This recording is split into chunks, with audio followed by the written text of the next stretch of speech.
Welcome to Andhraprabha. నేను నాగేశ్వరి. సార్వత్రిక ఎన్నికల ఘట్టం తుది అంకానికి చేరింది. గురువారంతో ఏడాది చివరి దశ లోక్సభ ఎన్నికల ప్రచార ఘట్టానికి తెరపడింది. దీంతో 2 నెలలుగా కొనసాగుతున్న ఎన్నికల ప్రక్రియ జూన్ 1వ తేదీన జరిగే 7వ దశ పోలింగ్ తో పూర్తి కానుంది.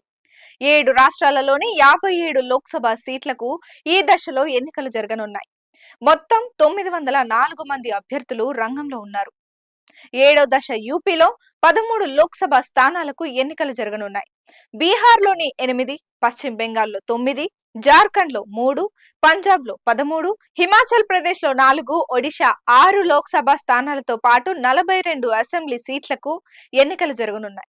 అటు కేంద్ర పాలిత ప్రాంతం చండీగఢ్ కు ఈ విడతతోనే ఎన్నికల ప్రక్రియ పూర్తవుతోంది. ప్రధాని మోదీ పోటీ చేస్తున్న వారణాసి లోక్సభ స్థానంపై ఎక్కువగా చర్చ జరుగుతోంది. మోదీ ఇక్కడి నుంచి 3వసారి ఎన్నికల్లో పోటీ చేస్తున్నారు.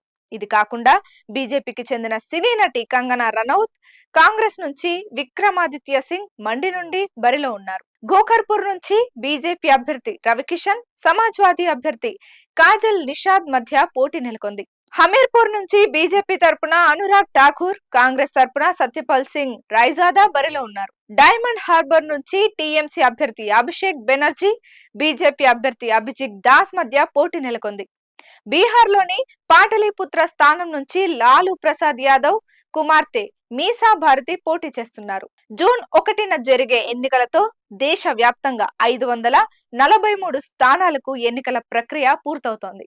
ఇందులో గుజరాత్ రాష్ట్రంలోని సూరత్ స్థానం ఏకగ్రీవం కావడంతో 542 లోక్సభ సీట్ల ఫలితాలను జూన్ 4న ఎన్నికల కమిషన్ ప్రకటించనుంది. మొత్తంగా ప్రపంచంలోనే అతిపెద్ద ప్రజాస్వామ్య దేశంలో ఈ శనివారంతో ఎన్నికల క్రతువు పూర్తవుతోంది.